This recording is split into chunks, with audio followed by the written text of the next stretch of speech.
Oke. Bismillah, Assalamualaikum warahmatullahi wabarakatuh. Waalaikumsalam warahmatullahi wabarakatuh. Selamat pagi untuk Bu Zainur selaku PJ dari mata kuliah HR Digital dan Sistem Informasi, dan selamat pagi buat teman-teman sekalian. Pada kesempatan kali ini kami dari kelompok kedua akan mempresentasikan terkait manajemen human resource digital dan sistem informasi. Sebelum kita memulai presentasi, saya ingin mengenalkan kelompok dua. Nah, dari kelompok dua ini sesuai dengan kelompoknya ada dua anggota. Yang pertama adalah saya, Emiulan Armuwardi dengan NPM akhir 001, dan eh, yang kedua adalah Dimas Andika Putra dengan NPM 3 digit terakhir adalah 001 juga. Oke, untuk pembahasan pertama, eh, ini akan saya jelaskan terkait konsep dan aplikasi database di aplikasi HiRisk.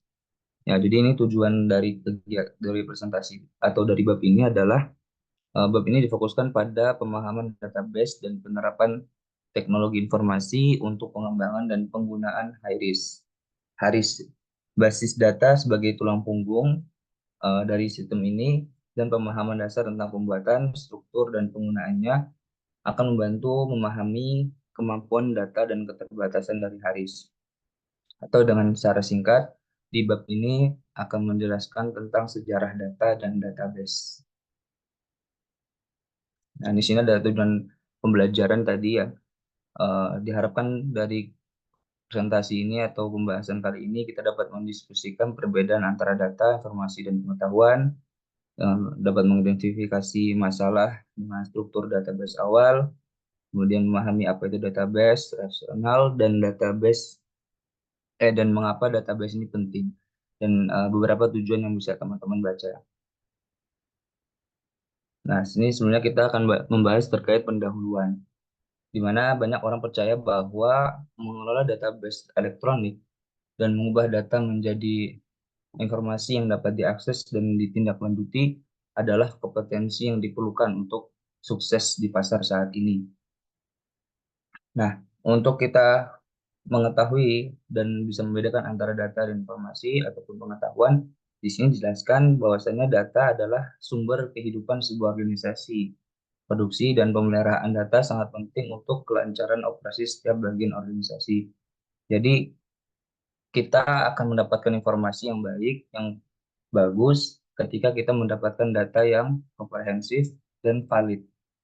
Dan kita akan mendapatkan informasi yang miskomunikasi yang salah ketika kita mendapatkan data yang tidak valid atau yang tidak benar. Oleh karena itu, mengapa di pendahuluan ini banyak masyarakat hari ini atau company-company percaya bahwasanya kompetensi mengelola data adalah kompetensi yang diperlukan saat ini. Karena banyak data yang hari ini bisa diakses dan dikelola menjadi sebuah informasi untuk produksi ataupun kelancaran dari sebuah organisasi. Kemudian adalah apa itu informasi. Nah, di sisi lain informasi itu disebut sebagai interpretasi data. Ya, interpretasi data selalu memiliki beberapa tujuan dan konteks seperti membuat keputusan perekrutan dan departemen tertentu atau memahami kinerja seseorang. Ya, sebagaimana tadi disebutkan, informasi adalah hasil dari data.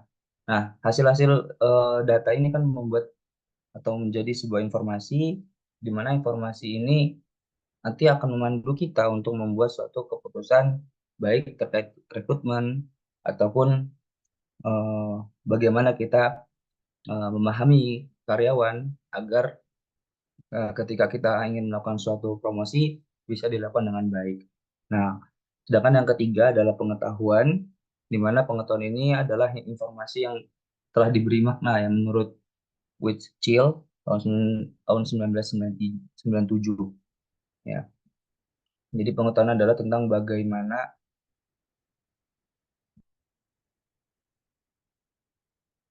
aduh maaf Bu.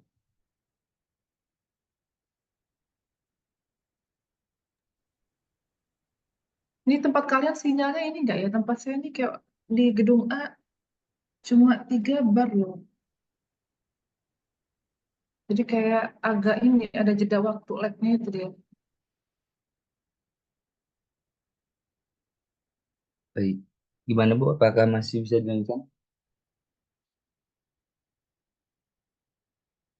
Ya, baik, saya akan lanjutkan ya terkait pengetahuan tadi itu adalah sebuah informasi yang telah diberi makna. Jadi eh, pengetahuan itu adalah sebuah alat ya untuk mengelola atau menentukan apakah eh, proporsi atau sebutannya proporsi dari informasi untuk digunakan sebagai bahan untuk keputusan. Nah, itu dibutuhkan sebuah pengetahuan.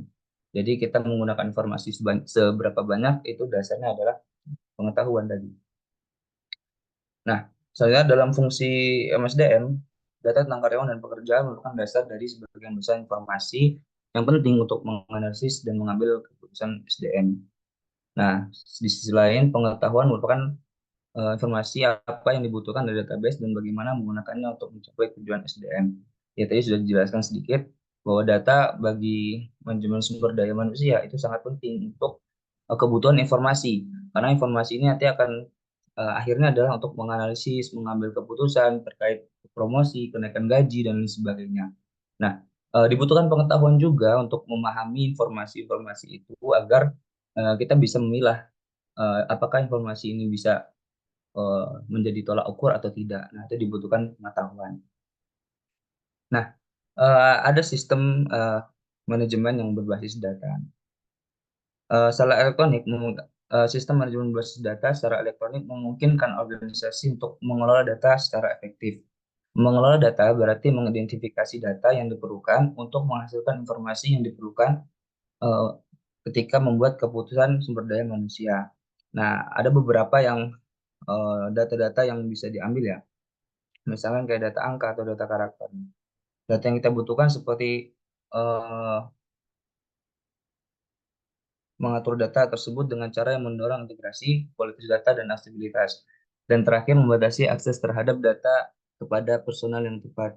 Dengan menjalankan fungsi-fungsi ini secara efektif, sistem manajemen basis data mengubah data menjadi sumber daya organisasi. Nah, basis data tadi sistem manajemen basis data. Nah, perlu dijelaskan terlebih dahulu terkait apa itu basis data. Basis data adalah sekumpulan data yang terorganisir di mana data tersebut saling terkait secara deskriptif dan permanen yang dapat diproses oleh satu atau lebih aplikasi bisnis. Jadi basis data adalah sekumpulan data yang saling berkaitan dan itu secara dan itu bisa diproses oleh berbagai macam aplikasi bisnis.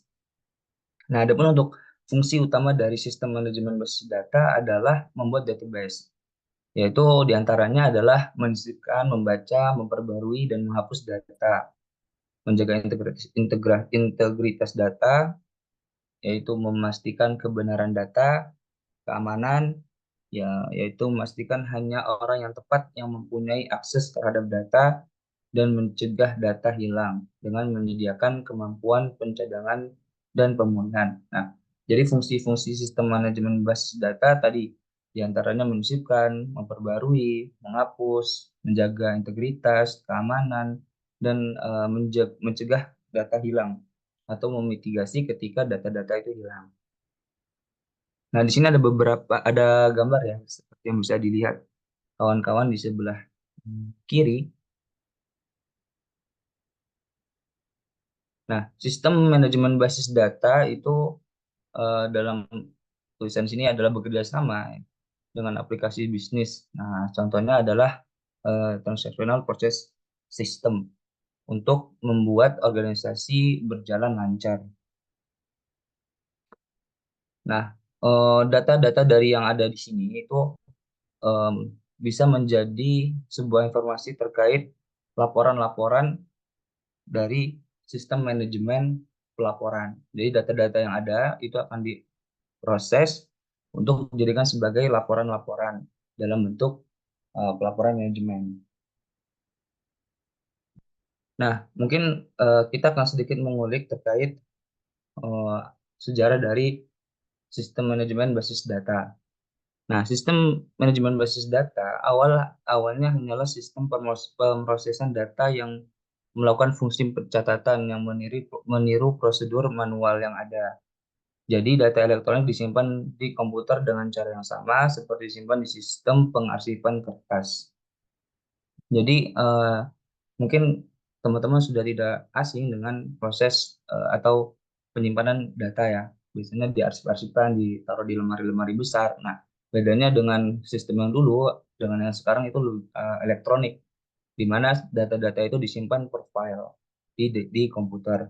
Tetapi tujuannya tetap sama, yaitu tujuan utama dari sistem permohonan file ini adalah untuk memproses transaksi seperti memperbarui catatan penggajian dan menghasilkan cek penggajian seefisien mungkin. Nah, eh, tadi sudah dijelaskan terkait perkembangan dari sistem manajemen berbasis data. Nah, kalau yang dulu di mana pakai masih lemari-lemari itu memiliki beberapa kekurangan. Pertama, redundansi data. Itu maksudnya adalah nama dan alamat karyawan dapat disimpan dalam banyak file berbeda. Jadi misalkan karyawan A itu data-datanya itu banyak di file-file yang berbeda. Nah, ini membuat proses dari pengelolaan data menjadi sebuah informasi itu eh, cukup lumayan rumit, membuat lambat pemrosesan data menjadi informasi. Kemudian ada kontrol data yang buruk. Kemudian ada kemampuan manipulasi data yang tidak memadai, dan yang terakhir adalah upaya pemrograman yang berlebihan. Nah, untuk mengatasi kekurangan struktur berorientasi file, sistem basis data, hierarki, dan jaringan berkembang pada pertengahan 1960-an dan awal 1970-an. Kunci dari sistem ini adalah hubungan antar catatan yang berbeda dipelihara secara eksplisit. Jadi banyak orang-orang ketika menghadapi kekurangan tadi ya, kayak misalkan karena filenya itu berbeda-beda, akhirnya sulit untuk memproses data itu. Akhirnya pada pertengahan tahun 1960-an dan atau di awal 1970-an, 1970-an itu dicoba untuk metode baru atau cara baru agar data-data itu bisa tersimpan lebih rapi lagi.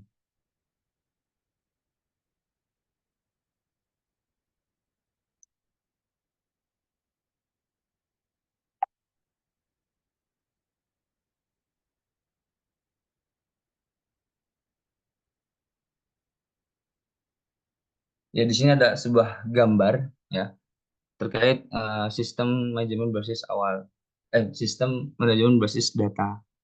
Nah, di sini ada dua model, ada hierarchical structure dan network structure.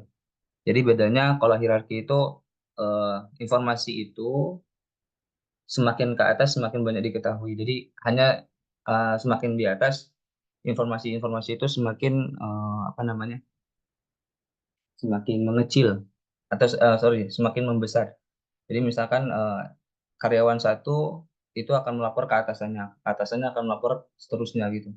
Nah, hierarki, nah itu network. Ada bentuk network itu bedanya adalah eh, dia akan informasi atau data yang akan diberikan itu diberikan sesuai dengan jaringannya.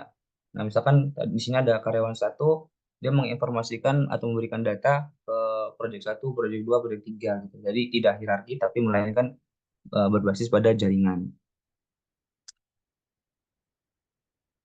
Nah, kemudian ini ada sistem manajemen berbasis relasional. Jadi pada awal tahun 1970-an, Fcott memperkenalkan gagasan bahwa daripada memprogram hubungan antara data berdasarkan lokasi fisik, informasi yang diperlukan untuk mengintegrasikan data harus berada di dalam data. Nah, misalnya sebuah perusahaan dapat memiliki tabel karyawan, yaitu karyawan dalam suatu entitas ya. Sehingga informasi tentang karyawan tersebut seperti nama, alamat, tanggal perekrutan hanya akan disimpan di tabel tersebut dan tidak di tempat lain. Tabel-tabel ini disebut relasi dan dari model inilah muncul nama database relasional. Mungkin perbedaan paling signifikan antara sistem berbasis file dan sistem basis data relasional adalah datanya mudah dibagikan. Biasanya ada tiga jenis pembagian data. Satu, pembagian data antar unit, terus pembagian data antar tingkat manajemen, dan pembagian data antar lokasi yang tersebar secara geografis. Nah, ini mungkin secara singkat saja ya. Sistem manajemen berbasis Data relasional memfasilitasi integrasi data antar fungsi yang berbeda sehingga masing-masing fungsi mungkin mempunyai akses tidak hanya terhadap datanya sendiri, namun juga data lainnya. Aplikasi terintegrasi yang digunakan dalam organisasi besar ini disebut sebagai aplikasi bisnis perencanaan sumber daya perusahaan, yaitu dalam istilah bahasa Indonesia, kalau dalam bahasa Inggris disingkat ERP. Nah, dari pembagian data itu tadi ada tiga ya, tiga tingkatan. Nah, dijelaskan setelah sebelumnya itu antar unit fungsional. Jadi, karyawan operasional, manajer, dan eksekutif juga berbagi data, tetapi memiliki tujuan yang berbeda dan informasi kebutuhan yang berbeda. Jadi, karyawan operasional itu biasanya hanya membutuhkan informasi-informasi terkait penjualan dan lain sebagainya. Kalau manajer, dia sudah mulai mendapatkan data-data terkait jumlah barang masuk, kemudian jumlah barang keluar, dan lain sebagainya. Berbeda dengan eksekutif yang sudah mendapatkan laporan atau data ataupun informasi yang secara makro, yang nantinya tujuannya adalah untuk menentukan bagaimana strategi dari perusahaan. Nah, tadi dijelaskan karyawan personal berfokus untuk memberikan informasi yang tepat waktu, dan manajer lebih tertarik pada data ringkasan seperti laporan yang diberikan dari data operasional yang dia bentuknya laporan baik itu harian, mingguan atau bulanan. Sedangkan untuk eksekutif dia memerlukan informasi untuk pengembangan strategi bisnis. Nah, untuk berbagi data di seluruh lokasi ya. Dalam lingkungan global saat ini, akses terhadap data dari lokasi fisik manapun di dunia menjadi semakin penting. Tim karyawan mungkin ditempatkan di Thailand atau di daerah-daerah tertentu. Ada dua masalah yang muncul ketika data dibagikan ke seluruh lokasi geografis yang luas, yaitu mengatur hari atau waktu transaksi dan menentukan tempat menyimpan berbagai komponen aplikasi bisnis. Nah, namun permasalahan itu semua itu bisa diselesaikan ketika munculnya internet dan eh, majunya perkembangan telekomunikasi ya. Di mana ketika pembagian data di lokasi ini menjadi satu hambatan ya.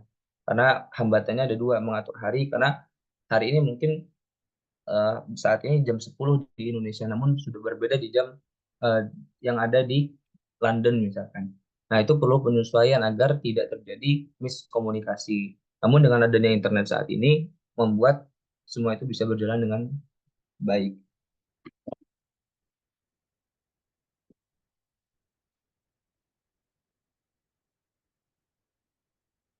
Nah, sebelum kita bahas lebih dalam lagi, di sini ada pembahasan terkait terminologi basis data relasional utama. Ya, jadi sistem manajemen basis data relasional digunakan untuk menyimpan data penting bagi organisasi. Oleh karena itu, penting bagi kita untuk memahami istilah-istilah kunci dalam sistem manajemen berbasis data. Nah, di sini ada entitas dan atribut ya, yang akan kita jelaskan pertama. Untuk entitas itu adalah seperti karyawan, kerjaan, transaksi promosi, dan lain sebagainya. Nah, entitas ini mencakup hal-hal fisik seperti meja dan hal-hal konseptual seperti rekening bank. Nah, perusahaan itu perlu mengidentifikasikan semua entitas yang diyakini penting. Nah, kemudian untuk atribut, atribut itu adalah karakteristik dari suatu entitas. Gitu. Misalnya, seorang karyawan mempunyai nama, alamat, nomor, telepon, dan sebagainya.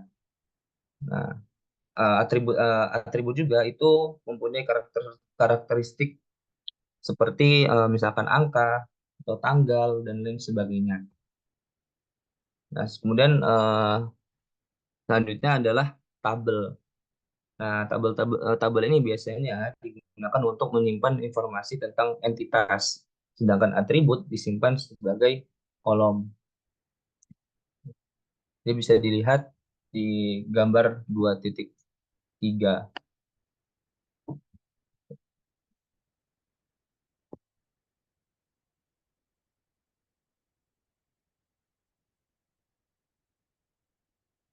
Baik, mungkin penjelasan saya cukup dari sini. Selanjutnya akan dijelaskan oleh rekan saya.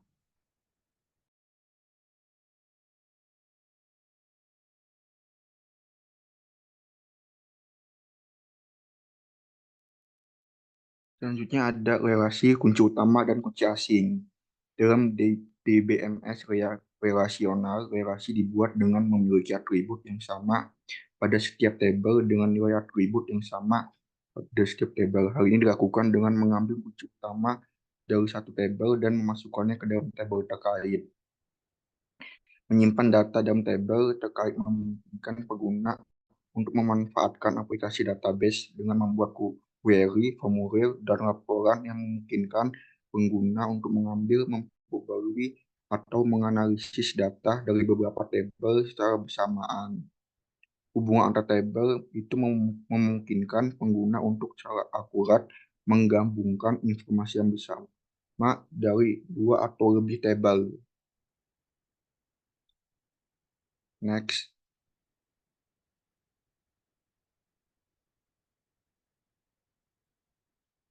pertanyaan. Pertanyaan next query ada pertanyaan yang Anda tanyakan tentang data yang disimpan dalam database. Misalnya Anda mungkin ingin mengetahui karyawan mana yang tinggal di kota tertentu. Anda dapat memperoleh hasil ini dengan menelusuri tabel yang relevan atau dengan mengurutkan tabel berdasarkan kota, kemudian melihat hasilnya. Namun ini memakan waktu dan Anda harus melakukan tugas ini setiap kali Anda ingin menemukan jawaban atas pertanyaan Anda. Ada 3 jenis query yang berbeda. 1, query pemilihan, 2, query tindakan, dan 3, query lintas tab.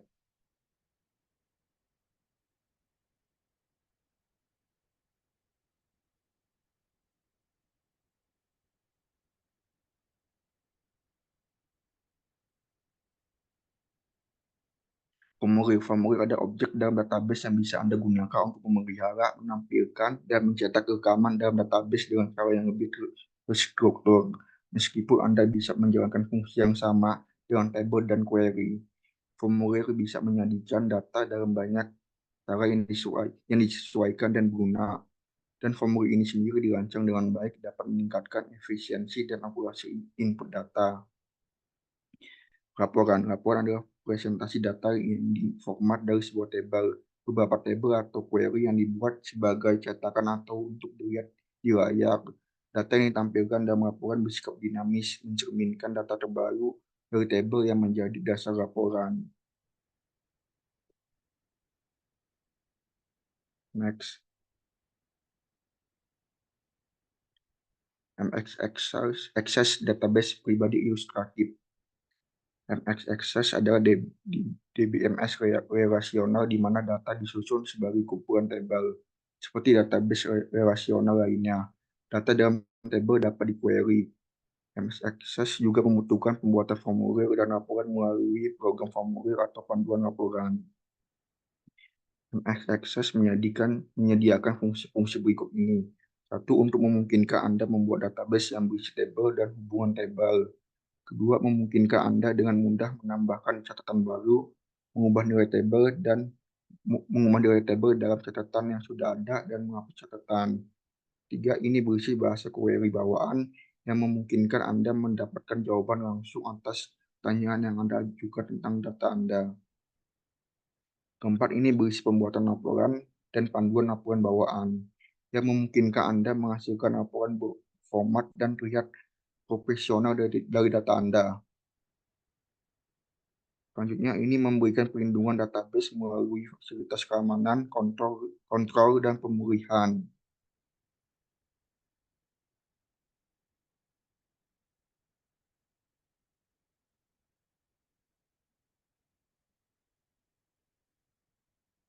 Selanjutnya,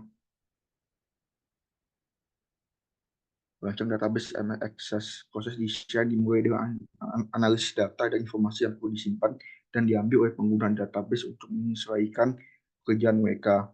Biasanya kita menganggap pekerjaan terdiri dari tugas-tugas dalam proses bisnis, sehingga kita dapat memikirkan data yang perlu disimpan dalam database dan informasi yang perlu diekstraksi.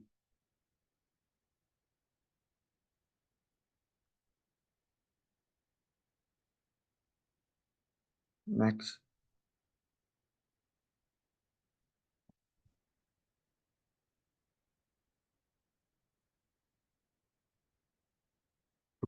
Aplikasi database menggunakan MX Access. Untuk perusahaan kecil, umumnya dengan kurangnya dari 1.000 karyawan, dapat aplikasi database SDF berbasis MS Access yang tersedia secara komersial. Satu sistem seperti itu yang populer di Amerika Serikat adalah AirSource dari Auxilium West.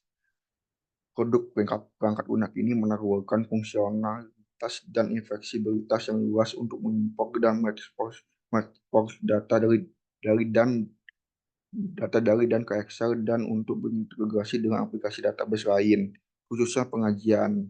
Ini menyediakan database relasional terpusat dengan pemrosesan transaksi dasar dan sistem pelaporan manajemen.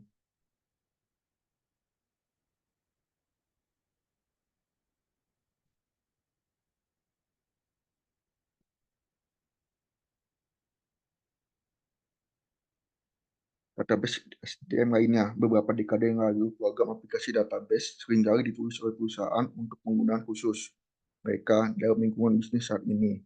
Program aplikasi khusus yang disebut sistem warisan digantikan oleh sistem SDM yang dikembangkan secara komersial yang didukung oleh program aplikasi database perusahaan, misalnya Oracle Enterprise HCM, Mindset PHCM, Multipro HR, dan Workday.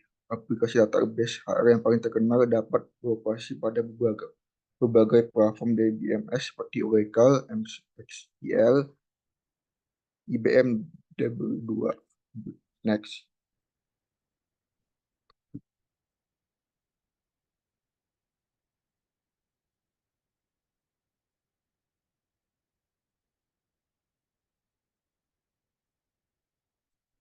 Integrasi data gudang basis data, bisnis intelijen, dan pengembangan data. Sebagian besar data yang digunakan untuk membuat metrik SDM berasal dari gudang data organisasi. Gudang data sendiri adalah jenis database khusus yang dioptimalkan untuk pelaporan dan analisis dan merupakan bahan mentah untuk sistem pendukung perusahaan manajemen. Intelijen bisnis adalah kategori luas aplikasi dan teknologi bisnis untuk membuat gudang data guna menganalisis dan menyediakan akses mudah ke data ini untuk membantu pengguna organisasi membuat keputusan bisnis yang lebih baik. Alasan utama di BMS adalah untuk menyediakan informasi dari berbagai bagian organisasi secara ad hoc. Kolaboratif pengguna dapat mengajukan pertanyaan tentang data yang belum terpikirkan oleh siapapun. Pengguna dapat masuk ke data dan mengajukan pertanyaan dalam bentuk query.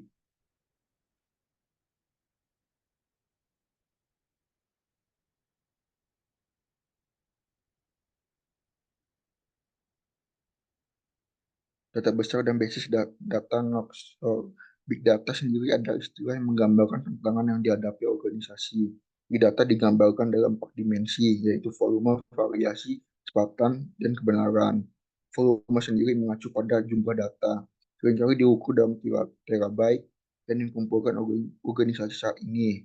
Sebagian besar organisasi besar di Amerika Serikat memiliki setidaknya 100 terabyte data. Fungsi SDM menghasilkan dan menggunakan semakin banyak data pada aktivitas seperti pengajian, manajemen bakat, media sosial, email, formulir 1/9, dan sebagainya. Variasi mengacu pada berbagai bentuk data.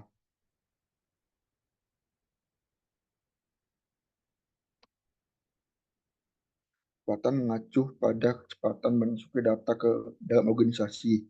Sensor yang melacak penggerakan karyawan, mengaudit akses informasi dan banyak sumber informasi lainnya mengalir dengan kecepatan yang semakin meningkat dan harus ditangkap dan disimpan. Kebenaran mengacu pada kualitas data yang dikumpulkan oleh organisasi.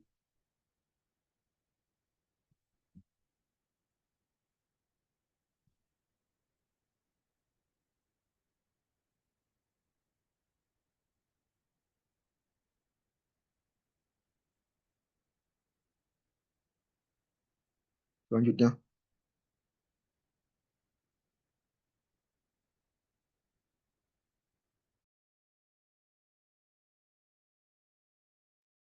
Sudah, Dim. Baik, sekian presentasi dari kami. Selanjutnya akan kami serahkan ke Bu Zainur.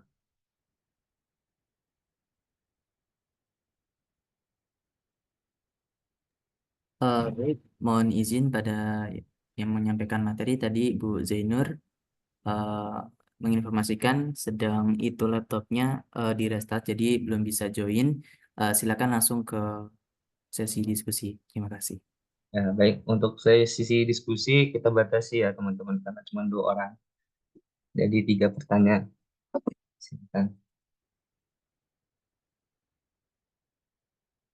Baik, sepertinya sudah ada 3 pertanyaan. Pertanyaan pertama dari Anggra Wahyuni, kemudian Diki, dan Alvin. Kami mohon kepada teman-teman untuk kesediaannya kami untuk diskusi, untuk memberikan jawaban dari pertanyaan kawan-kawan.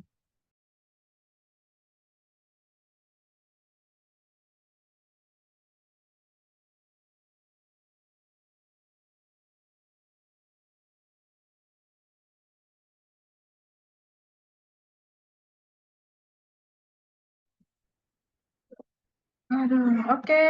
Ya, mohon maaf ya. Tadi saya kadang-kadang nggak di layar, gitu. Ada mahasiswa juga. Ada mahasiswa minta foto. Gara-gara ada masalah dengan dosennya di kelas, suruh ngehafalin nama-nama dosen, ternyata ini ya. Mahasiswanya, makanya kalau di kelas itu, kan tiap dosen beda cara responnya. Jadi usahakanlah tidak membuat masalah di kelas.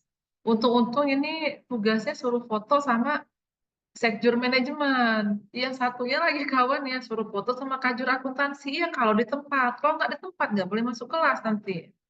Kan ada aja tuh ya mahasiswa ini. Saya bilang kamu buat masalah. Oh iya Bu, begini begitu. Oke, mohon maaf on off. Kemudian tadi saya sempat juga leave karena ada masalah ini laptop saya nih dari kemarin, tapi belum sempat saya mau servis gitu ya. Karena gimana mau nyervis itu dipakai terus. Baik, tadi kita berbicara, ini sebentar ya, sebelum ada pertanyaan, atau sudah ada pertanyaan sebenarnya, coba saya cek dulu. Oke, sebentar ya.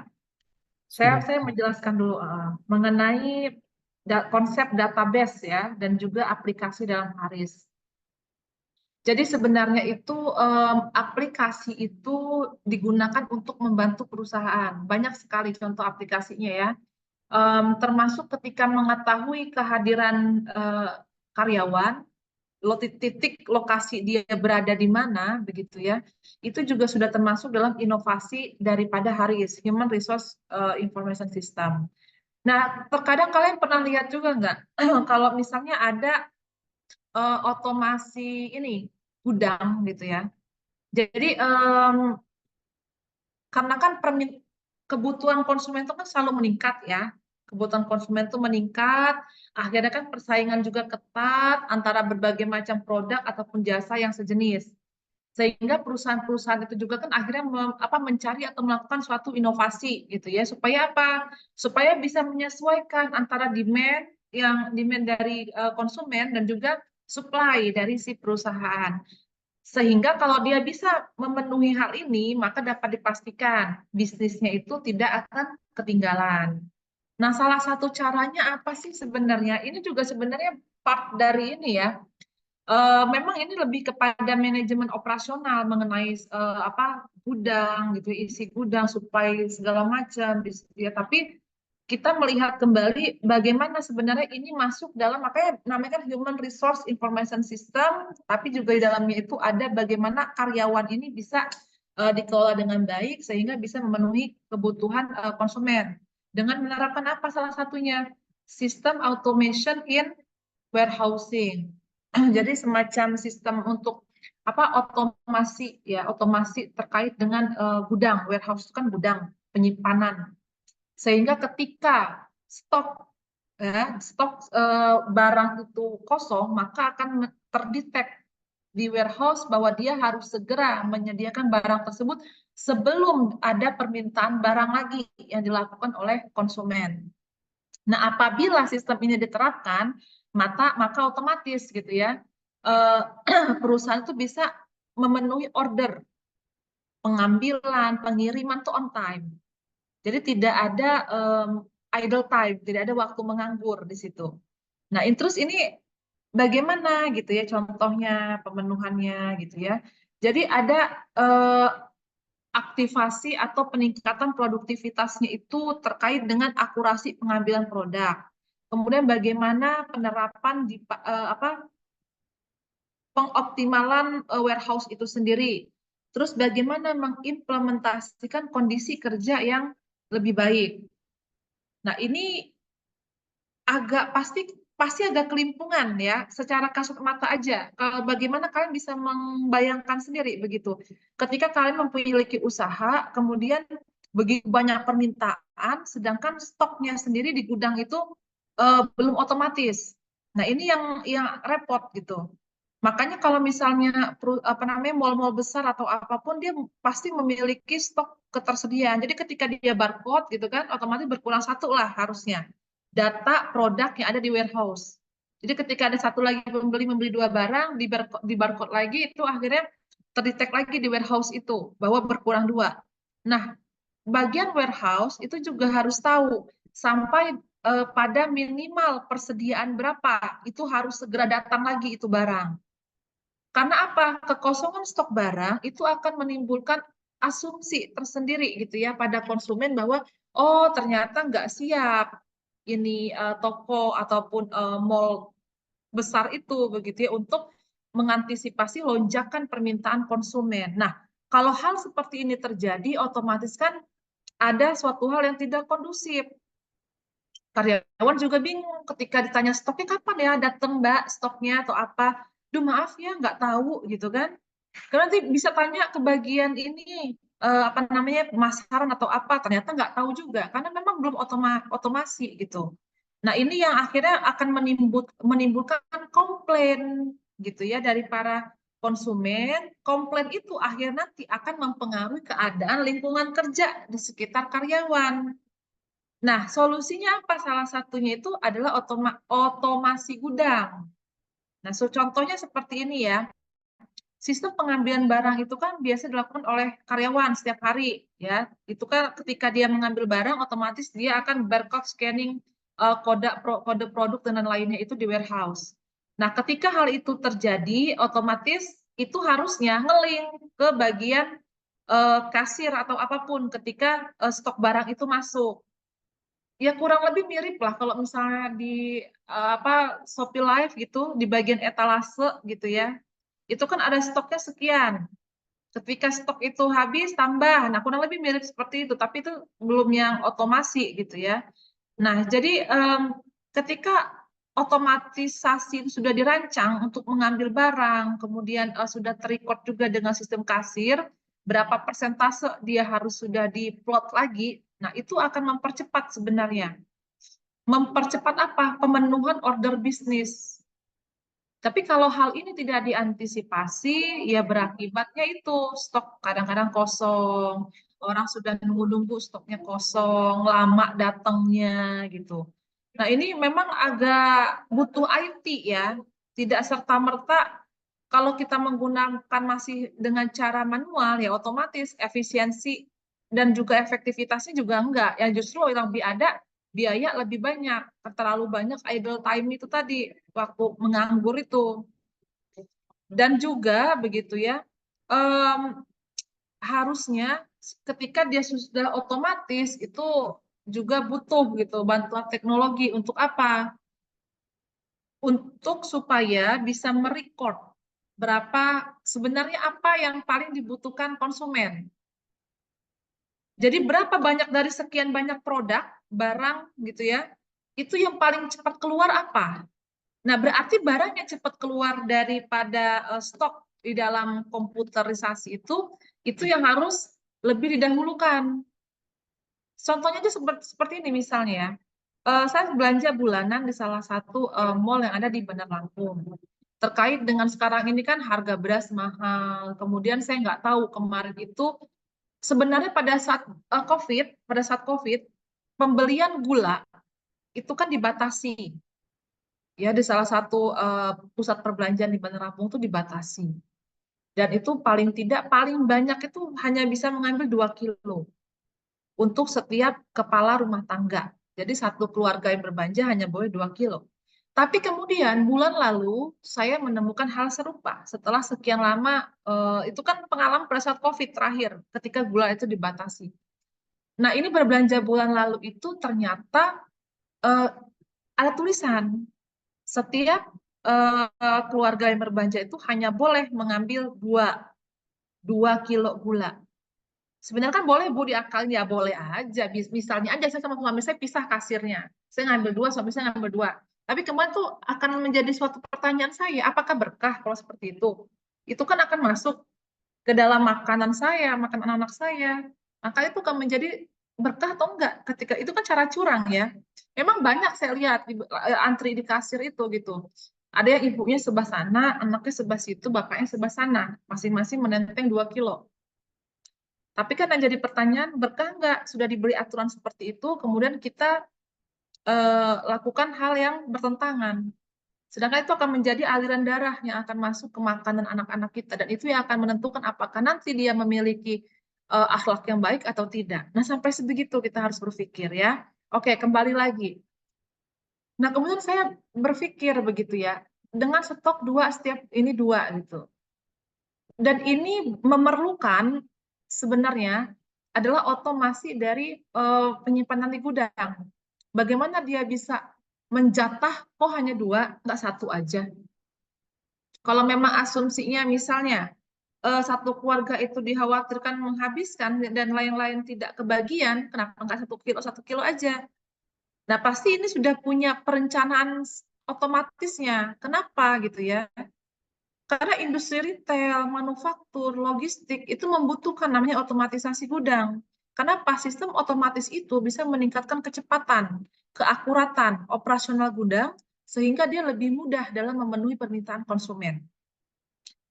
Nah, ini juga dalam beberapa tahun terakhir ya, ini sudah mulai diterapkan. Tapi ya tentu perusahaan-perusahaan dengan skala besar. Kalau yang masih kecil-kecil mah tidak. Kenapa? Karena ini butuh teknologi. Ada robotnya, kemudian ada sistem teknologi tersendiri gitu. Nah, ini yang memerlukan investasi biaya di awal itu yang lebih banyak. Tapi nanti begitu ya, dia akan beroperasi dengan biaya yang lebih sedikit. Dan otomatisasi ini dalam terkait supply stok di warehouse gudang ini itu nantinya akan memberikan peluang gitu ya untuk perusahaan bisa melakukan pelacakan data secara real time. Jadi bagaimana pelacakan datanya? Ya dia tadi ada efisiensinya juga dalam rantai pasokannya. Kemudian pabrik-pabrik gitu ya, itu juga harus sudah meninggalkan proses manual. Jadi semuanya akan tergantikan ketika sudah memiliki sistem kendali gudang. Ada yang menyebutnya otomasi gudang, ada yang menyebutnya juga sistem kendali gudang ya, apapun itu gitu. Tapi itu menjadi suatu solusi sebenarnya ya untuk bisa mempercepat proses dan juga menciptakan kondisi yang kondusif dibandingkan tidak menerapkan. Nah, ini penerapan-penerapan itu tapi tidak bisa disamakan tergantung perusahaannya juga ya. Karena butuh investasi di awal itu yang lebih besar gitu. Jadi seperti itu salah satunya. Mungkin banyak contoh-contoh yang lain begitu ya terkait dengan saya nggak tahu di Indonesia ada nggak yang bisa memberikan contoh gitu apa ya perusahaan yang kira-kira sudah menerapkan Human Resource Information System atau berbagai bentuk teknologi untuk mempermudah efisiensi dan efektivitas skala perusahaan begitu. Ada nggak yang bisa berikan contoh? Perusahaan apa?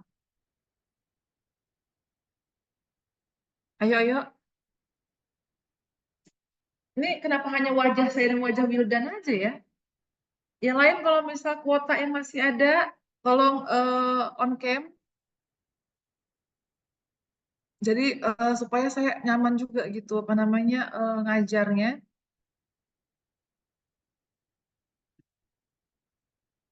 Ini kalau misalnya di Zoom ini nggak enaknya tuh begini. Kalau misalnya nggak ada wajah-wajah yang tampak, saya seolah-olah ngomong sendiri. Dan layarnya tuh pada black gitu semua ya. Oke, ada yang bisa memberikan contoh?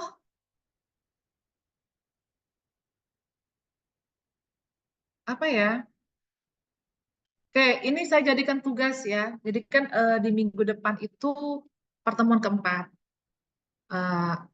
Kemudian itu saya jadikan tugas kelompok Jadi masing-masing kelompok membahas, memberikan contoh penerapan Human Resource Information System di berbagai perusahaan. Dan harapannya tidak boleh sama antara satu kelompok dengan kelompok yang lainnya. Ya, contohnya misalnya mengambil apa ya? Contoh Coca-Cola misalnya ya. Nah, Coca-Cola ini bagaimana implementasinya? Ada nggak implementasi Human Information System-nya? Nah, itu tolong kalian jelaskan. Kan buat suatu makalah. Ya, itu buat dalam suatu makalah. Kemudian jangan lupa di cover depannya. Dan itu dikumpul Senin depan. Karena kan Senin depan itu saya kemungkinan nggak bisa ngajar itu ya. Karena harus mewakili jurusan gitu. Jadi tolong itu nanti untuk tugas, tolong kalian buat makalahnya ya. Ada pertanyaan nggak terkait dengan tugas kelompok? Kalau tidak ada, berarti boleh ke pertanyaan ya. Nanti tolong dibuat berita acara masing-masing kelompok yang sudah presentasi. Oke, silakan Wildan dan Dimas. Sudah dibahas atau belum pertanyaannya? Ada 3 pertanyaan ini. Dari Anggra, dari Diki, dan dari Calvin. Terus ada lagi nggak ya? Oh ya, oke silakan. Saya kembalikan ke kelompok 2. Baik, Bu, terima kasih. Mungkin saya akan mencoba untuk menjawab pertanyaan dari Anggra Wahyuni. Jadi, Anggra ini pertanyaannya adalah bagaimana sistem manajemen berbasis data mendukung skalabilitas, terutama dalam konteks pertumbuhan besar data.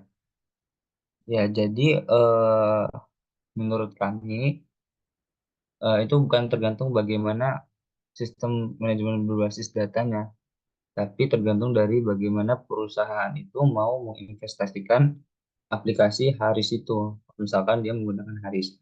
Kalau misalkan dia perusahaannya sekelas Coca-Cola yang sudah multinasional, tentu sistem yang dia gunakan itu atau server atau aplikasi itu berbeda dengan perusahaan eh, yang misalkan tingkatnya di bawah Coca-Cola tersebut. Jadi menurut kami sistem manajemen basis data itu mendukung eh, apa pengelolaan data.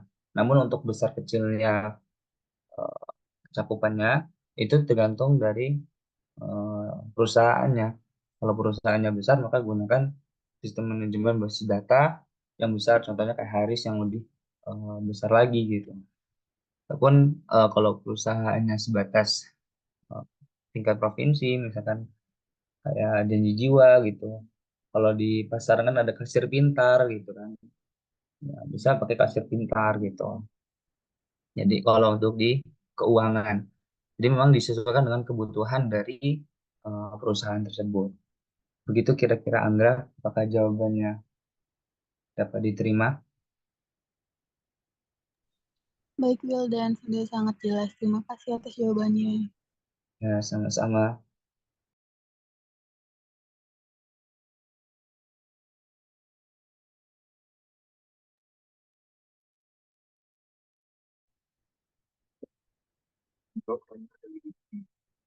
Pertanyaannya bagaimana Haris beradaptasi dengan sistem kerja jauh dan apa dampaknya terhadap manajemen data karyawan.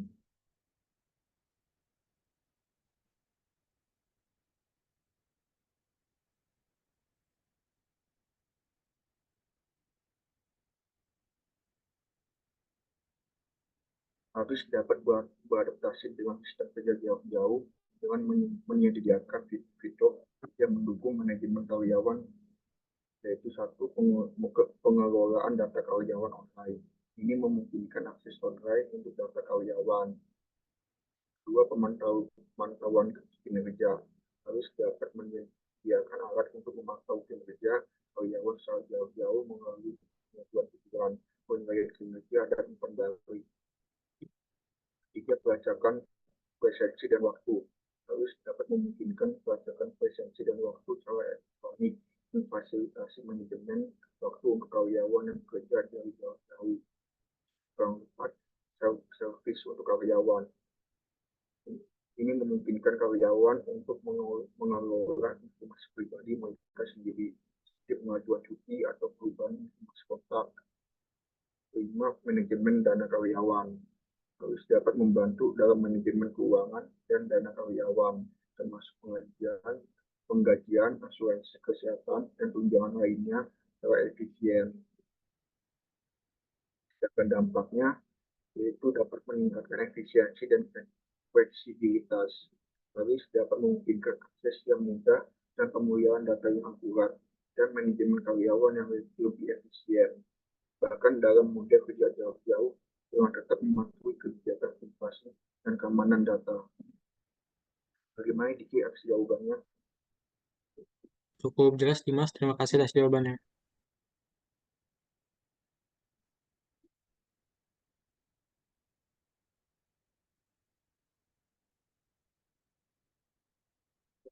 Saya akan menjawab pertanyaan dari Calvin.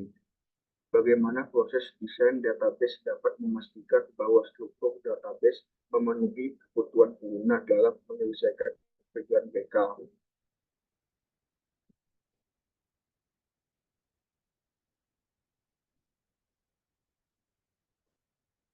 Jawabannya, proses desain database yang baik dapat memastikan bahwa struktur database bisa memenuhi kebutuhan pengguna dengan rangka berikut. 1. Analisis kebutuhan pengguna, yaitu memahami kebutuhan pengguna secara menyeluruh pada rangka kunci.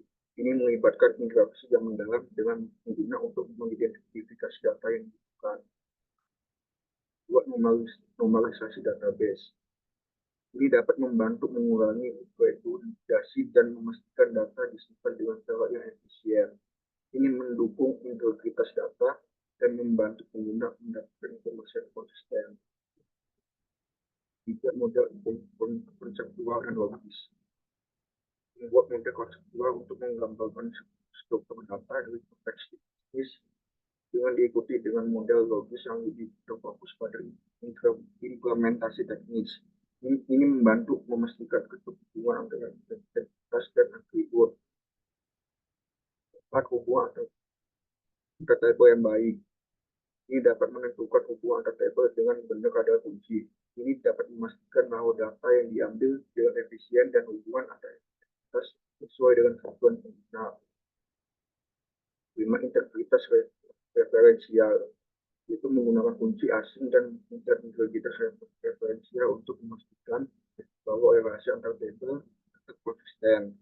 Ini meminimalkan risiko data yang tidak konsisten dan memastikan akurasi informasi.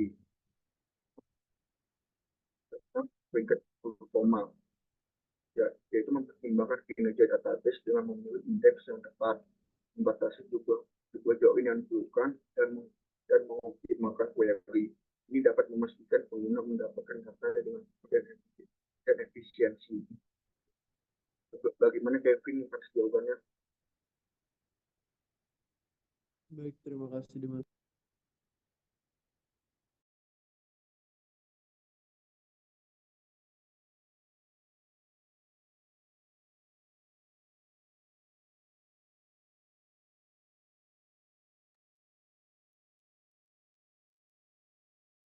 Ya, sudah semua dijawab? Sudah, Bu. Sudah. Kalau sudah, silakan ditutup dulu presentasinya. Baik, terima kasih kepada Bu Zainur dan teman-teman yang sudah memberikan pertanyaan dan memberikan waktu untuk memperhatikan presentasi kami. Dari kami, jika terdapat kekurangan, kami mohon maaf. Pada Allah menampun. Kami akhiri. Wassalamualaikum warahmatullahi wabarakatuh. Waalaikumsalam warahmatullahi wabarakatuh. Waalaikumsalam warahmatullahi wabarakatuh. Ya, J nanti untuk kelompok 2, tolong dibuat berita acaranya seperti yang kelompok 1 sudah lakukan. Nah, untuk tugasnya ini kayaknya harus saya perjelas begitu ya, bahwa masing-masing kelompok itu memberikan contoh realnya dari berbagai perusahaan yang ada di Indonesia ataupun di luar negeri sana yang berkaitan dengan bab yang kelompoknya presentasikan. Ya, jadi silakan dicari. Jadi contohnya kelompok 2 mengenai database ya. Nah, itu harus disesuaikan dengan kelompok 2 database konsep dan aplikasi dalam harisnya. Oke, silakan. Jadi bisa jadi begitu ya, antara bab 1 dengan bab yang lain itu ada kemiripan. Kok jadi jangan bingung nanti ketika misalnya kok kelompok 2 ngambilnya mirip-mirip gitu ya topiknya, tapi tidak dengan real perusahaannya begitu ya, case real dari perusahaannya. Itu nggak apa-apa karena memang ada irisan antara bab 1 dengan bab yang lain, antara suatu bab dengan bab yang lain, karena tetap memang konsepnya adalah haris. Tapi tetap ada perbedaan apa yang dibahas dari kelompok 1, 2, 3 gitu ya. Jadi sebisa mungkin itu disesuaikan dengan bab yang dibahas oleh masing-masing kelompok. Tapi kalau memang pun ternyata, Bu, ini saya bab 4, tapi bahasan saya ini ada juga, Bu, di bab 6, ya nggak masalah. Ya, yang penting kalian bisa mencari letak di mana gitu, kemiripan, maksud saya topik yang sebenarnya dibahas dari masing-masing kelompok. Oke, ada pertanyaan nggak ini terkait dengan tugas kalian untuk minggu depan? Mohon izin Bu, untuk Ya, makalahnya itu nanti dibuat soft file terus diunggah di drive gitu Bu. ya diunggah aja dulu di situ ya. Baik, Nanti kalau memang ternyata ada, karena ini V-kelasnya belum saya buat nih kebetulan. baik Bu. Karena kadang-kadang saya bikin V-kelas, di sayanya jalan, tapi di kawan saya tidak jalan gitu. Jadi agak bingung juga saya untuk ngapainnya gitu. Jadi sementara unggah di link aja dulu gitu ya. Siap Bu. Karena ini juga ketika itu filenya terlalu berat di V-kelas agak susah juga saya unggah. Kadang kalian kan sudah ngumpul nih PPT. Itu mau saya unggah di virtual class. Tapi ternyata maksimum hanya 5 MB. Saya akhirnya agak repot juga gitu, ngecilin lagi PPT yang udah kalian buat gitu. Padahal PPT-nya kan sudah bagus supaya gambarnya jelas gitu. Akhirnya ya udahlah, taruh di link aja dulu gitu. Sementara itu. Oke, ada pertanyaan lagi? Mohon izin Bu, izin Ya, share screen sebentar boleh Bu? boleh, silakan. Baik. Mohon izin sebentar teman-teman. Ya.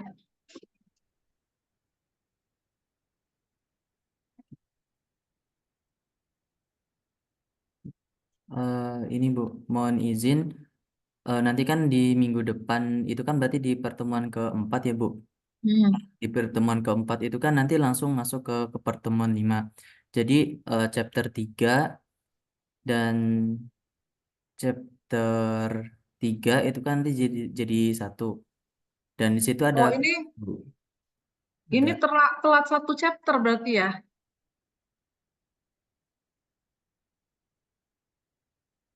kalau di sininya iya Bu. Di sini Iya kan ya. Oke, di iya ya. Karena harusnya mulainya di situ ya. Oke, kalau gitu digabung aja nanti Haris di pertemuan ke besok keempat libur yang Ibu Hmm. kelima. Iya, di pertemuan kelima itu ya. Kalau memang ternyata nggak mencukupi ya apa boleh buat gitu diinin ke pertemuan 5 tuh ke 6 gitu. Tapi ya siap-siap aja dulu 3 kelompok gitu ya. Baik Bu. Heeh, ya. Jadi untuk kuisnya gimana Bu? Untuk kuisnya nanti saya infokan kembali. Tapi yang paling penting tugas atau gini aja deh kalau nggak tugas kelompok tuh saya jadikan kuis saja Baik Bu. gitu ya. Heeh. Nanti yang untuk presentasi keaktifan saya ambil dari presentasi kelompok dan tugas yang lain yang nanti mungkin kita ini kan Baik Bu. ya. Ada lagi pertanyaannya? Baik, ini tadi pembahasannya mengenai oh ini ya. Sebentar dulu, kayaknya ada masalah lagi nih. Aduh.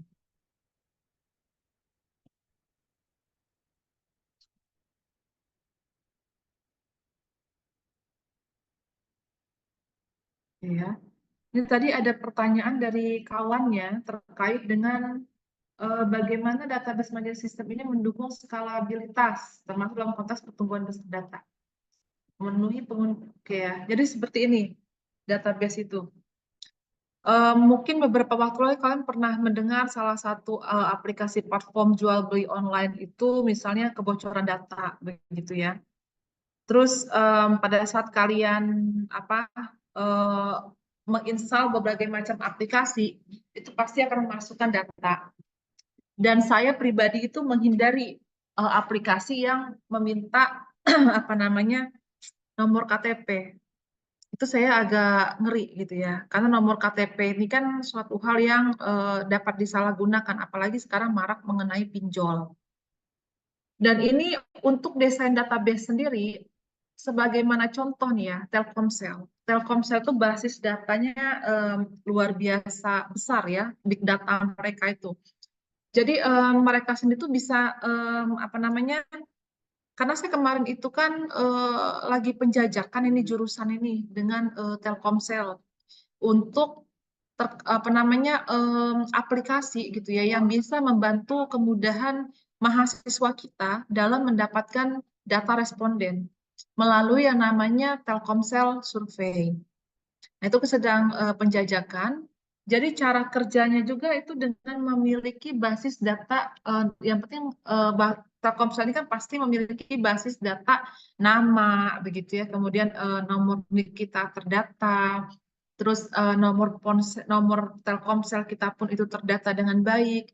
Nah, ini mereka bisa membantu memberikan layanan responden yang dibutuhkan terkait dengan penelitian S1, S2, S3. Nah, kita itu masih dalam masa penjajakan terkait dengan tawaran kerjasama tersebut. Jadi nanti mahasiswa S1, mahasiswa kita gitu, ketika kalian membutuhkan responden, itu kan bisa menggunakan layanan Telkomsel yang namanya T-Survey. Di situ mereka akan membantu mahasiswa S1, S2, S3, bahkan juga dosen gitu dalam penelitiannya untuk mencari responden yang tepat. Dan kalau selama ini kan kita menggunakan mencari responden itu melalui IG gitu ya, WhatsApp gitu kan, dan lain sebagainya. Tapi layanan T-Survey ini itu sudah mampu menawarkan kelebihannya untuk bisa mendapatkan responden sesuai dengan penelitian yang kita lakukan. Contoh nih, mau mengetahui apakah responden kita itu misalnya mengenai literasi keuangan, sudah pernah menerima layanan perbankan misalnya ya, itu nanti akan muncul tuh, kita memberikan sejumlah pertanyaan kuesioner kita ke pihak Telkomselnya, nanti mereka akan bantu kita untuk mencarikan responden yang kita inginkan. Nah, ini masih dalam masa penjajakan dulu gitu ya, oleh jurusan manajemen dan juga fakultas, terkait dengan bagaimana pembayarannya itu nanti gitu. Karena pasti ketika menggunakan pihak ketiga itu kan ada satu kuesioner, satu responden itu dibayar berapa gitu. Tapi ini lebih meyakinkan kita gitu terkait dengan responden yang akan kita pilih. Nah, itulah mereka punya big data itu. Mereka bisa mengetahui misalnya sampai di berapa orang gitu ya yang menggunakan Telkomsel dengan database Telkomsel, nomor Telkomsel itu yang ada di Pelabuhan Bakauheni dari jam sekian sampai dengan jam sekian. Nah, mereka memanfaatkan big data yang mereka punya. Nah, ini yang saya katakan ketika mendesain gitu ya, database itu kita harus tahu dulu kebutuhan perusahaan kita itu apa.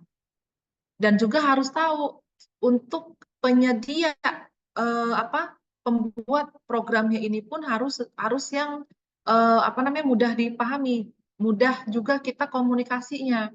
Jangan nanti uang sudah digelontorkan banyak, tapi kemudian susah digunakan aplikasi tersebut. Kemudian juga ketika ada komplain, harus ada yang diubah di menu dan lain sebagainya, itu susah orangnya dicari. Nah, itu ada beberapa hal gitu ya. Nah, kalau kita sendiri pun gitu, itu kita sudah memiliki contohnya begini, FEB itu sudah mendesain aplikasi yang akan memudahkan dosennya ketika akan membuat RPS melalui platform apa?